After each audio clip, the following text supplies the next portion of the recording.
La ciencia de la fertilidad. Hola, bienvenidos a un nuevo capítulo de este podcast, Ciencia de la Fertilidad. Les recordamos que este podcast pertenece al programa académico de la Asociación Mexicana de Medicina de la Reproducción. Yo soy la doctora Mónica. Y yo el doctor Alejandro. Y el día de hoy queremos presentar a un invitado muy especial. Él es el doctor Miguel Ángel Robles, está en el Hospital Ángeles, México, y pues estamos muy agradecidos de tenerte el día de hoy aquí. Vamos a ver. Gracias por estar aquí, Miguel. Muchas gracias. La verdad que te tomes tu tiempo. Siempre les agradezco a todos los invitados por venir porque sé que agendar un poquito en tu tiempo es importante. Queremos hablar de un tema importante, Moni, que es, voy a decir el tema como se conoce generalmente. Ahorita lo vamos a platicar, lo que es fallo ovárica prematura, insuficiencia ovárica. Ahorita nos vas a platicar un poquito de eso y por qué de la importancia el día de hoy y qué es lo que está sucediendo. Correcto. ¿Existe más? ¿Lo sobrediagnosticamos? ¿No sabíamos? No sé, muchos temas que podríamos platicar. Sí, justo lo que platicábamos antes de empezar el capítulo de que cuando nosotros hicimos el primer capítulo platicábamos de que había muchas cosas de la infertilidad que a lo mejor en 1970 sí existían, pero o no sabíamos o no las detectábamos porque para los 30, 35 años de las mujeres tenían fertilidad satisfecha, ¿no? Entonces, nos llama un poquito la atención saber si es algo nuevo, si hay más, si todos los nutrientes y los disruptores endocrinos sí nos afectan, ¿no? O sea, lo platicábamos de que si meter el refresco, el agua al horno de microondas nos iba a acabar matando, ¿no? El PET, famoso PET, ¿no? Entonces, creo que nuestra primera pregunta que te queremos hacer es que nos digas qué es. O sea, vamos a platicar qué es y cuál es la definición correcta porque ha ido cambiando, ¿no? Correcto. Bueno, antes, muchas gracias, Alex, Moni, por la invitación.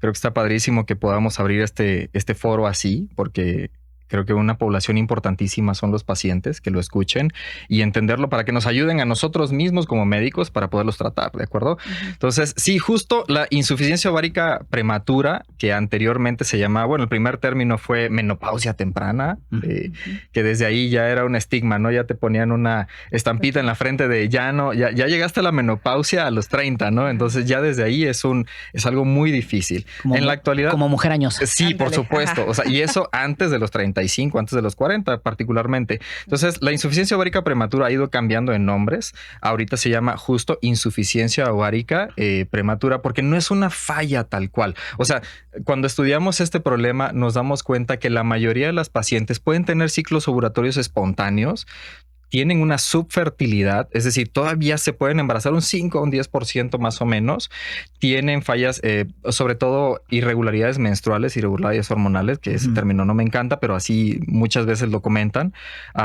pero va por ahí. Entonces, el término correcto sería insuficiencia ovárica prematura, primaria, y eso es porque todavía podemos tener un retorno a este tipo de regularidad hormonal, de fertilidad, por supuesto, y va un poquito más encaminado a este aspecto. Oye, entonces, para definir, entonces es una paciente correcto, que empieza a tener disminución de la reserva ovárica, de la fertilidad. Porque antes de los 40. Antes de los 40, te quería correcto preguntar, ¿no? O sea, eso es lo importante. Normalmente en México, normalmente a nivel mundial, correcto, este suceso se presenta cerca de los 50 años, ¿no? Entonces, esa es la característica. Sí, de hecho, justo la definición es antes de los 40. Y es curioso porque hace ratito platicábamos de qué tanta incidencia puede haber al respecto.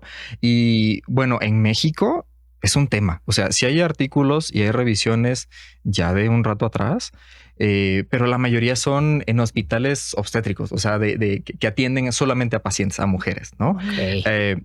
Pero poquitos de esos estudios se hacen en hospitales que no son de nosotros, o sea, de ginecólogos. Y ahí está lo importante, porque entre nosotros, como ginecólogos o biólogos de la reproducción, podemos entender todavía el término, ¿no? O tenemos una idea de cómo funciona. Sin embargo, fuera de este rubro, o sea, en personas que no sabemos que esto existe, ¿cómo se comporta, no? Es desconocido, o sea, no se sabe. Y lo curioso es que justo va avanzando conforme avanza la edad, ¿no? Entonces, por ejemplo, en mujeres entre los 20 años es 1 en cada 10,000 casos. Okay. A los 30 es 1 en cada 1,000. a los 40 es 1 en cada 100. Entonces, conforme avanza la etapa de la vida, se va presentando con mayor frecuencia este problema. Y a lo mejor lo que acabas de decir es que lo empezamos a normalizar. O sea, ahorita me llama la atención. Tú a lo mejor dices una paciente de 33 años, ya sea como ahorita vemos el diagnóstico que tiene estas características, dices, a lo mejor es normal para ella tener esa reserva ovárica o esa antimuleriana o esas características, pero ya que es 1 de cada 100, significa que es una estadística alta. Ahora, creo que algo muy importante que tendremos que también identificar es que no todas las pacientes que tienen una antimuleriana o una reserva baja van a caer en una insuficiencia ovárica. Así, por supuesto, no es es diferente. definición. Es claro, totalmente. Sí. Y la pregunta es, ¿cómo se hace la definición? O sea, ¿qué es? O sea, ¿cómo podríamos decir que esa paciente ya entra en el diagnóstico de una insuficiencia ovárica? Bueno, eso es algo muy interesante. Y este tema es bonito porque aborda 2 grandes grupos, ¿no? Primero, podríamos entender la irregularidad menstrual, es decir, que tengas irregularidades menstruales, tal cual la definición, la actualización viene así, cuando tienes irregularidades menstruales o tienes amenorrea de 3 meses o más. Y ese es un tema muy importante porque ¿cuántas veces no llegan a la consulta de ustedes mujeres con amenorrea? Yo eso quería mencionar y creo que es muy importante. Desde mi punto de vista, ya que lo vemos nosotros más específico, no es, o sea, una paciente puede tener irregularidades en su ciclo menstrual por muchas cosas. Sabemos desde alimentación, el índice de masa corporal, hasta emoción, viajes, lo que sea. Pero yo sí considero que una paciente que te refiere que está teniendo cambios en su ciclo menstrual, que se están acortando o que es lo frecuente, no es normal. Por supuesto. Esa paciente cambio en el sangrado.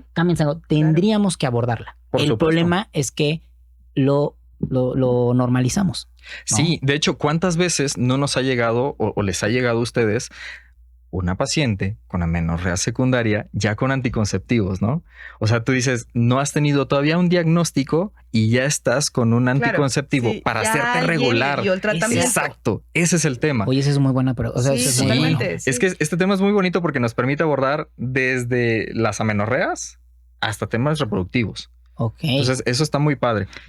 Primero, perdón. No, dime. Ok, entonces la definición tal cual es, si la queremos ver por laboratorio, es que tengamos 2 estudios al menos de FSH y LH, que ahí viene el abordaje de la amenorrea, excluyendo alteraciones tiroideas, alteraciones en la prolactina, 2 estudios al menos con 1 mes de intervalo con FSH arriba de 25 y un estrógeno hasta abajo. Ok, eso es importante. Y siempre lo hemos mencionado, lo hemos mencionado en podcast previos. ¿Cuántas veces nos llegan pacientes ya con nosotros que nos dedicamos a esta parte con FSHs altas de años o 6 meses antes o 1 año en donde te decían está normal, ¿no? Sí. Entonces desde ahí, o sea, nosotros desde ahí el abordaje, porque la paciente sí acude con un ginecólogo. Correcto. La paciente sí le llama la atención que está teniendo. ¿Y qué es lo que siempre es? Te voy a pedir un perfil ginecológico. Ahora, y ahí es donde lo sabes, y la interpretación. Esa parte justo del perfil ginecológico la quiero tocar por favor. Porque hay una cosa que siempre como que me da un poquito de comezón. Te decimos, tienes que estar arreglando para hacer tu perfil en el 3º al 5º día. Oye, pero si tu paciente te está diciendo que lleva 3 meses sin reglar. O más. O sea, ¿cuánto tiempo te vas a esperar para hacerlo? ¿La haces menstruar? ¿No la haces menstruar? Claro. Y cuando la hagas menstruar, puede ser que corrijas ese perfil. Por supuesto. Y cuando tú le hagas el estudio, te diga normal. Y entonces pasaste por alto algo, ¿no? Entonces, creo que esto sí yo quería hacer como... Siempre me da como un poquito de angustia decirles a todas.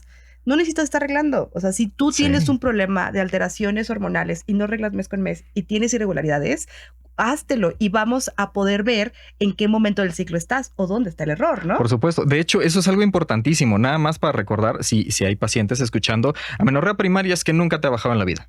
Ya. Sí, amenorrea secundaria es que ya te bajó al menos 1 vez, 2 veces en la vida y por algún motivo te dejó de bajar.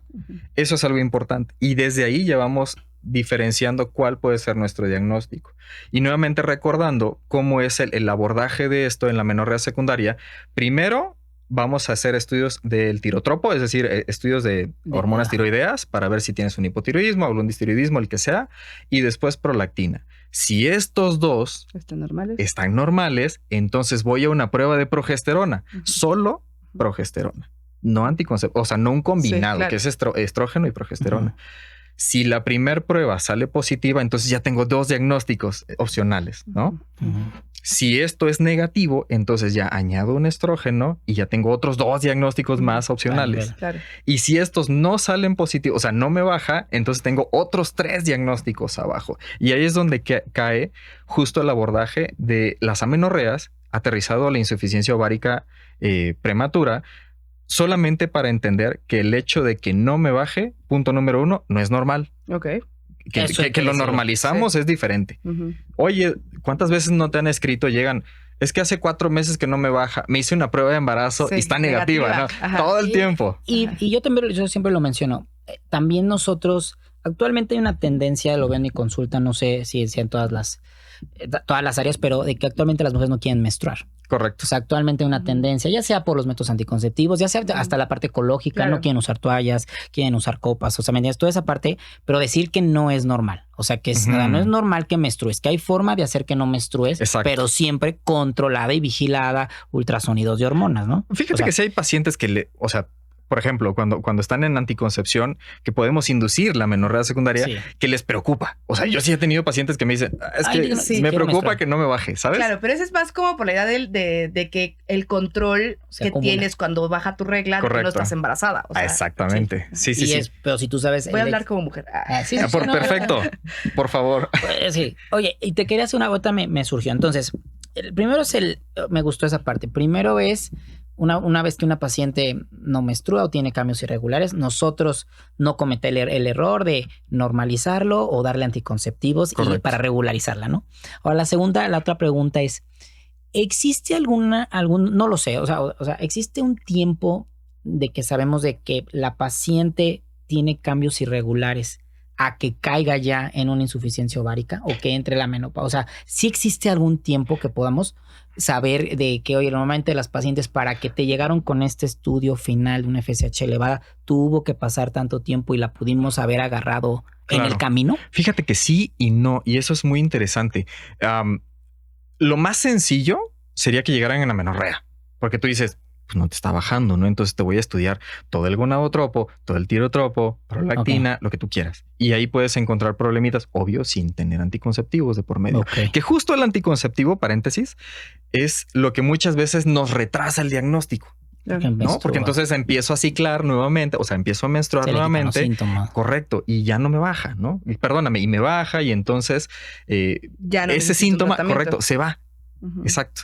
El tema acá es que es muy engañoso o puede ser un poquito tórpido el diagnóstico porque, como te acabo de explicar al inicio, las pacientes pueden tener ovulaciones espontáneas y me puedo embarazar todavía. O sea, por eso ya no es una falla ovárica o una menopausia, porque no se trata de que el ovario ya disfuncionó completamente, sino que todavía tiene una capacidad ahí en su reserva que puede generar una ovulación espontánea. O sea, hasta un 10% todavía puedo ovular aún teniendo el diagnóstico. Entonces, dentro de las irregularidades menstruales, que es así el coco de todo el mundo, yo creo que lo más importante sería tener un calendario menstrual o un menograma en donde tú quieras, escrito, una aplicación, la que tú quieras, que hay un chorro de aplicaciones que me pueden llevar el conteo y poder entender cómo se encuentra. Pero es muy sencillo. Si yo te mido FSH, LH, estradiol y mi FSH está arriba de 20, o incluso es más, arriba de 10. Sí. Ya ya te salta la alarma, ¿no? Y dices, aquí algo no marcha bien. Y justo es lo que estábamos comentando hace un segundo. O sea, ¿en qué momento yo puedo iniciar mi abordaje de amenorrea? ¿No? Entonces, eso está muy padre porque primero debo excluir un montón de factores, ¿no? Desde las causas centrales, antidepresivos, ansiolíticos, otro tipo de situaciones que me pueden llevar a amenorrea, que cae dentro de la parte del diagnóstico diferencial de insuficiencia ovárica prematura, ¿no? Sí, ahorita que dices entonces, ¿cómo podríamos realizar un adecuado seguimiento? O sea, es el check-up de nosotros, de nuestras pacientes, que cada vez que vaya al año, o sea, me refiero pedirle su perfil, o sea, porque yo creo que podría pasar, no sé, que dices, nos llega una paciente en amenorrea, a lo mejor estaba iniciando con esa transición, vemos todo normal, a lo mejor sí le damos algún método porque lo requería y en algún momento se puede sobreponer el diagnóstico, ¿no? Pero en esa transición, ¿a qué te refieres? La transición me refiero de que la paciente sí tenga las características o va a tener una falla ovárica. Correcto, ok. O sea, fíjate que uno de los síntomas principales que se describen es el bochorno. ok. O sea, el bochorno, que vuelvo al punto, o sea, lo normalizamos, ¿no? Y ahorita estamos Todos abochornados por tenemos bochorno, por el calor, ¿no? Correcto, pero el tema es que ese bochorno se empieza a hacer muy evidente. Ajá. Empezamos a tener una pérdida de líbido. O sea, todo lo que se encuentra, que ya está en el podcast anterior de menopausia, por cierto. Ajá. Todo eso a edades muy tempranas, antes de los 40. Ajá. El bochorno, la resequedad, todo esto va aumentando. Algo muy curioso que pasa es que cuando tienes por ejemplo, estás en tratamiento con anticonceptivo, que es el primer, como que te sesga un poquito. Ajá, sí. Exacto. Cuando tienes las dosis del placebo o cuando estás en esa dosis de descanso o en esos días de descanso, las pacientes se quejan así. ¿Sabes qué? Estos días tengo un chorro de calor, mano. ¿Sabes? Ok, o sea, tengo... estás sin pastilla. Exacto. En esos días que estás con el placebo o que estás fuera del tratamiento, empieza el bochornito, ¿sabes? Entonces hay que saber escuchar esa parte. Oye, es bueno eso. Creo que más o menos sé lo que quería... voy a ser el traductor de Sánchez. Okay. Creo que la pregunta de Sánchez estaba en relación a ¿podemos prevenirlo? Esa es tu pregunta, ¿no? Curioso. O sea, yo podría, o sea, lo que dice como ginecólogo en la consulta, cada consulta, ¿reglomes con mes? Sí. O así tu checklist, ¿no? No tiene. Ha bajado la cantidad, no sé, se ha vuelto menos intenso y creo que también va un poquito más relacionado a la prevención. Yo podría sospechar de alguien que tuviera a lo mejor factores de riesgo y con esto abro la pregunta ¿cuáles son los factores de riesgo? Por supuesto. Y podríamos sospecharlo. O sea, tú podrías decir, esta paciente seguro va a acabar o la agarré en buen momento. O la agarré en buen momento. O congela, no sé, se me ocurre, ¿no? Yo creo que esa es la pregunta. Esa es la pregunta. Muy bien. Sí. Qué bueno que me entendiste. Sí, esa es de las más importantes. Prevenirlo, difícil. Ok. Porque como no sabemos totalmente, o sea, y si te pones a investigar el porcentaje de pacientes con IOP idiopática, IOP es insuficiencia ovárica prematura, paréntesis. Comercial. Ajá. Pues es muchísima. Idiopático significa en cristiano que no tenemos. No sé por qué, ¿no? Pero lo que sí sabemos es que tiene una relación importantísima en muchos factores autoinmunes. Ok. Ajá. Y muchas enfermedades crónico-metabólicas. Por ejemplo, ¿cuántas pacientes de su consulta tienen algún distiroidismo, hipotiroidismo? Chorro. Sí, pero somos población sesgada, ¿no? O sea, porque... Correcto. Porque son pacientes especiales. Son pacientes de infertilidad. Pero seguramente sí. Ahorita aprovecho esa parte. ¿Qué decir? ¿Habrá más incidencia de enfermedades más autoinmunes actualmente en la población o algo que se sepa que nos esté llevando a esto? Híjole, es que esa es una respuesta es una pregunta muy grande. O sea, es una pregunta muy, muy grande. O sea, si por ejemplo hablamos de hipotiroidismo, yo te podría decir que sí hay, pero la diagnosticamos más fácil. O sea, sí nos estamos anticipando. Ok, eso es bueno. Ajá. Ahora, la relación que existe entre, por ejemplo, hipotiroidismo, insuficiencia suprarrenal, incluso cosas mucho más complicadas, al menos en términos autoinmunes, lupus, artritis, pacientes con trasplantes, y eso sin dejar los medicamentos que justo son los tóxicos que nos pueden estar generando este problema, pues es altísimo. O sea, de la consulta de cualquiera de nosotros tres, ¿cuántos pacientes no tienen hipotiroidismo? O lupus, o artritis, o trasplantes? Digo, nosotros que estamos en una consulta ya un poquito más allá, enfocada a reproducción, por supuesto, si no llegan ese tipo de pacientes, ¿no? Entonces, la relación, por ejemplo, que existen anticuerpos antitiroideos y anticuerpos antiovario es un chorro. Es muchísima. Sí, de anticuerpos antiovario. Sí, normalmente no. No, nadie los va a pedir, estoy totalmente de acuerdo, pero yo siempre tengo como esta idea de, oye, pues si ya tienes una paciente, o sea, les voy a poner un caso, ¿no? Creo que todos hemos tenido una paciente así. Se embarazó sola, 30 años, tiene un hijo, ya en su casa, 2, 3 años, están buscando al hermano. Y resulta ser que después de que se embaraza, le hicieron cesárea, vamos a poner aquí un ejemplo, ¿no? Modificó el ciclo. Y ella asume que le modificó el ciclo porque fue la cesárea, ¿no? Le bajó la cantidad, ¿no? Le bajó la cantidad después de que dejó de lactar. Entonces, asumió que era porque le habían hecho la cesárea, se le han ido acortando los ciclos y no lo ve anormal porque pues la vida cambia, ¿no? Entonces Sí. en lugar de arreglar, claro, después de un embarazo la vida cambia. Y entonces en lugar de arreglar cada 28 días, ya te arregla cada 23. Más poquito, ¿ok? Y lleva un año de infertilidad. Te la voy a mandar. No, es que es súper común. O sea, hemos tenido Sí, o sí sea, de es muy esos casos, común. y son las famosas infertilidades, o sea, secundarias, que dices, o ¿En qué sea, momento pasó? sí, o sea, y ella, si no se hubiera embarazado hace 3 años, y hubiera buscado un hijo, a lo mejor a los 35, a lo mejor Hubiera ya. pasado lo mismo. Sí, claro. O sea, a lo mejor ya ni lo logra, ¿no? Ok, creo que lo puedo aterrizar de esta forma. Primero, causas de insuficiencia ovárica. Ok. Unas son genéticas, Ok. muchas son genéticas, pero son las más obvias. Sí. Esas son las que más fácil encuentras. Pues mosaicos de... Por ejemplo, exactamente. Esas dices que en los estudios, si lees las guías, todos dicen hazles cariotipo, ¿no? Ujú. ¿Realmente a cuántas personas les hacemos cariotipo? Porque es bien No. costoso. Ahora, de la otra es, yo ya nací con una reserva ovárica chiquita. O sea, con lo que yo ya nací, en lugar de nacer Ujú. con, no sé, 2 millones, nací con la mitad. Es decir, estoy arrancando. Ujú. de desventaja. Exacto. Desde el Estoy inicio. empezando en primera, pero Sí. bajito, Ujú. ¿correcto? O por algún motivo se me están agotando más rápido de lo habitual, ¿no? Sí. Otra Los cadena. anticuerpos. Exacto. Cuerpos, endometriosis. O, bueno, ese sería... No, sí, por Sí, supuesto. sí, sí. El endometrioma Tiene tiene un montón de factores Sí. proinflamatorios que le pegan al ovocito y hacen que se agote más Y rápido. luego más si el ginecólogo quiere sacar Hoy, Esa es la otra. ahorita Correcto. me acuerdo, Esa es la otra. quistes, endometriomas. X frágil, ¿no? O Sí, sea, esa es otra genética, por supuesto. Pero justo retomando esta, es cirugías previas. O sea, todo lo iatrógeno que hay atrás, Sí. y iatrógeno es Ajá. cualquier acción que pueda tener en medicamentos, en procedimientos, en lo que sea, ¿no?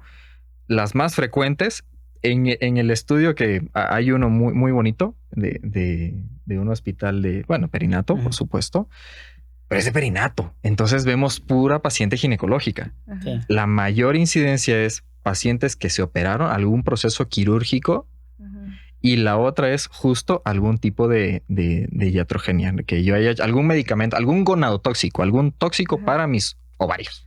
Que a lo mejor ahí podríamos meter actualmente todos los disruptores, ¿no? Exacto. Endógenos Claro. que Ujú. no sabemos actualmente. Y hay muchísimos, hay O muchísimos. sea, que si en realidad están actuando, porque si es un hecho, yo sí confirmo. Por desgraciadamente, vuelvo a lo mismo, y tú que vienes de un hospital de mucha investigación, en infertilidad hemos concluido que no hay trabajos en población mexicana, hablando de fertilidad, ¿no? Sí. Entonces esa es nuestra primera desventaja.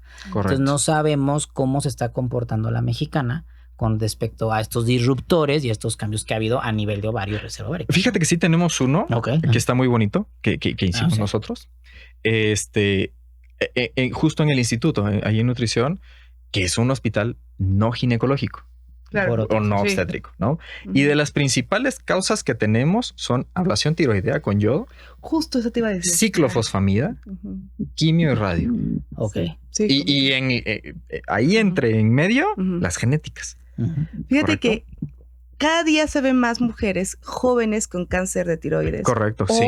que requieren por algún nódulo yodo radioactivo. Y a mí me llegó una paciente, yo la verdad Ujú. tengo que confesar que desconocía que tenía que tener protección ovárica. Sí. Es O que sea, esa porque es las la dosis de otra yodo pregunta. Ya radioactiva. llevas dos. Esa es la Sí. otra pregunta. Sí, o sea, porque tenía que tener protección porque a cierta dosis de yodo radioactivo que Sí, tú con otros. 50, 100, o sea, 100, 150 puede es que no están seguros si es gonadotóxico, pero hay estudios que demostraban que tenían menor probabilidad de tener un embarazo. Exacto.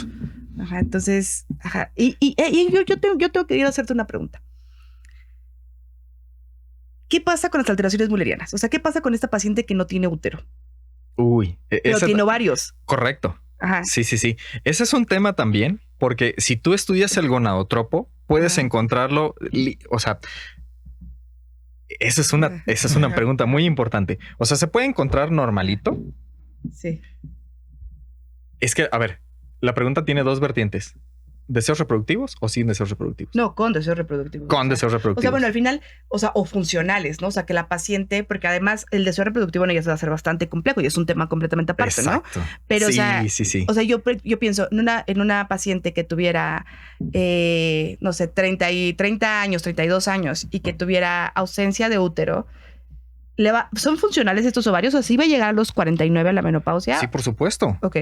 Y es el mismo, bueno, no es el mismo, pero es un símil. Por ejemplo, algún tipo de paciente que las más frecuentes son las histerectomías obstétricas, ¿no? Okay. Que se someten a una histerectomía obstétrica y por Dios, espero que les hayan dejado los ovarios, porque ese es otro, esa es otra muy frecuente, que me quitaron todo y todo es todo. No me dé cáncer. Todo es todo, ¿no? Puedo tener todavía mis pulsos o mis concentraciones normales de mi gonadotropo, es decir, FSH, LH, estradiol, pero no voy a menstruar. Porque no hay un órgano efector. Totalmente. O sea, no hay. Pero no voy a tener síntomas, no voy a tener resistencia de estrógeno. Mira, tengo un caso muy curioso de una paciente que tenía agenesia, por ejemplo. Tenía sus ovaritos normales y está súper feliz porque no menstruaba.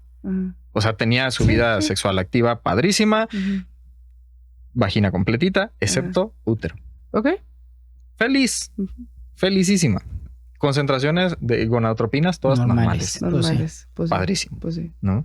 Ahora, por ejemplo, el otro caso, cuando yo ya no me sometí a algún procedimiento quirúrgico desafortunado, por ejemplo, una histerectomía obstétrica, muchas veces, y hay muchos estudios al respecto, cuando hacemos, por ejemplo, OTB. Justo la ligadura de las... Por ejemplo, ligadura. De las arterias. Ligadura, exactamente. O ya la histerectomía, el aporte de flujo sanguíneo hacia el ovario disminuye muchísimo. Entonces, por supuesto que se ve una disminución. Sí. Que a lo mejor desde el desarrollo embrionario tú puedes tener una mayor resistencia a nivel circulario ovario y es una de las causas también. Puede haber, ¿no? Entonces, eso también es algo muy, muy interesante porque si vamos a estar haciendo forectomías, o sea, el ovario no se debería tocar. Sí. Oye, así lo mínimo. Y yo te quería, aquí lo importante es el futuro de estas pacientes, ¿no? Claro. O sea, eso es lo más importante. A veces nos enfocamos en su fertilidad, cuando la realidad, estas pacientes necesitan un tratamiento multidisciplinario de por vida, ¿no? Esa es la parte que es importante. Yo creo que de lo más importante del seguimiento de estas pacientes, punto número 1 es que entiendan perfectamente dónde se encuentran y hacer una conciencia muy importante, porque si las agarramos en el momento, todavía podemos hacer una adecuada preservación, ¿no? O sea, antes de los que me des, los que sea que tengas, para los folículos que sea que tengas que yo pueda capturar, tenerlos ahí guardaditos. Ir un paso más atrás, por supuesto. Pacientes que van a ser sometidas a ablación, a yodo, todos los gonadotóxicos que quieras, quimioterapias, radioterapias, preservar antes. Hay una revisión que justo cuando estábamos haciendo este estudio, hay un medicamento que se prescribe muchísimo, isotretinoína. Es súper gonadotóxico. Y tú dices, oye, pues se da como caramelos, ¿no? Pues porque ahora ya está... Se usa como hasta preventivo para o sea, ya no la dosis del acné, sino se puede usar para... Sí, pero a dosis... Por si te vas a casar. Por mucho... Sí. O sea, pero por un tiempo determinado, prolongado, siempre. Mira, sí te pega. O sea, sí es gonadotóxico. Claro, o sea, estoy seguro. O sea, yo sí puedo hoy confirmar que algo está sucediendo. O sea, estamos viendo si podamos comparar las edades de las pacientes y viéramos... Lo hablo así porque es lo que vemos de reserva ovárica. Ya sé que no es un marcador para el diagnóstico, pero estamos viendo percentilas cada vez más bajas en pacientes más jóvenes. Eso considero que no es totalmente normal, ¿no? Sí, no, por supuesto. Creo que lo importante sería adelantarse a tener... y si ya estamos predisponiendo que va a tener algún tratamiento o una exposición a lo que tú quieras, que sea tóxico. Pero lo más importante es, ya tengo el diagnóstico, ¿no? Ya lo tengo. Y tiene 25 o 30 años. Aquí el tema es hacer una adecuada sustitución para disminuir el riesgo cardiovascular o cardiometabólico que puede tener la paciente. Es lo más importante. Porque imagínate, es como aterrizar tu menopausia o la menopausia a tus... Exacto. Que es cuando llegan con nosotros, la paciente se enfoca nuevamente, llega porque ella no pudo embarazarse. Claro. Y es muy tarde. Entonces ella da la noticia de que no solo no es que no se puede embarazar, sino que tiene riesgo de cosas cardiovasculares o metabólicas, ¿no? Entonces, esa paciente afrontar con eso no es sencillo. O sea, lo primero es, ya no voy a ser mamá. O bueno, el método tradicional, o sea, sabemos que sí se puede de otras formas. Y lo otro es, ahora resulta que me tengo que cuidar porque me va a dar un infarto o porque me va a fracturar. Exacto. Claro. Esa deficiencia estrogénica que yo voy a tener sí me puede predisponer toda esta disfunción endotelial que puedo tener o cardiometabólica completita, ¿no? Por supuesto que debo tener protección a hueso, mama, todo el tamizaje que de por sí necesitamos debe estar protegido.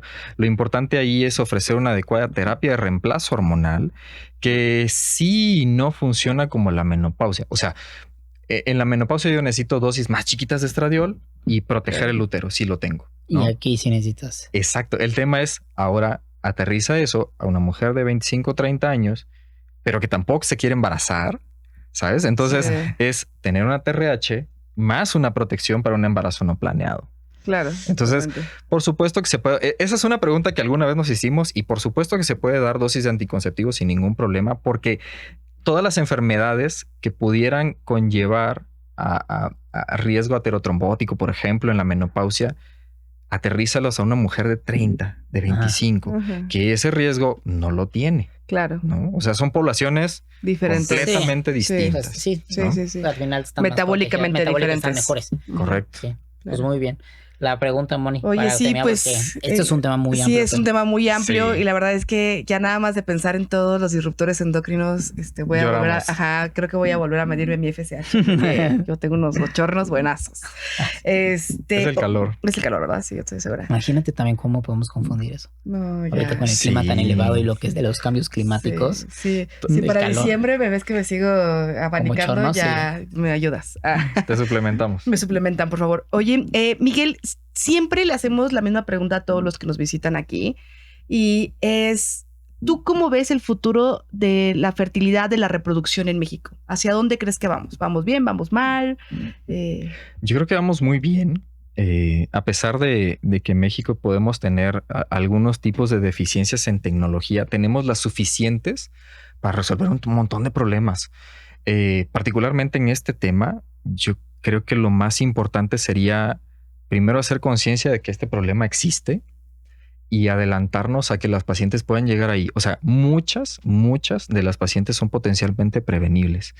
Por ejemplo, pacientes que desafortunadamente por algún motivo van a recibir quimioterapia, radioterapias, tener algún buen programa de oncofertilidad, justo como el caso de tu paciente, ¿no? O sea, hacer una prevención de, oye, ¿sabes qué? Tengo algún problema tiroideo, me van a hacer ablación con yodo. ¿Sabes qué? Yo creo que te conviene preservar antes de que llegues a más adelante a tener algún problema. Oye, Moni, ¿sabes qué? Me diagnosticaron hipotiroidismo. Oye, tengo lupus, tengo artritis.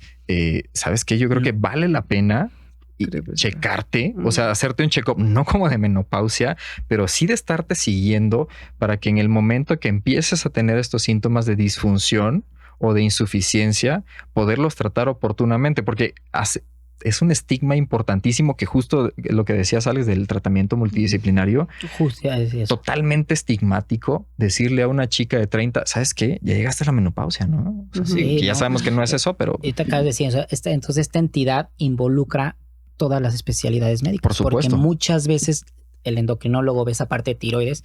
Y ahorita que mencionas es, oye, si tienes tiroides, pídele anticuerpos. Oye, ¿sabes qué? Anticuerpo? Ve con el ginecólogo porque a lo mejor que vea tu reserva ovárica, que vea tu ciclo menstrual. Pero eso no se ¿Sabes qué es lo tétrico?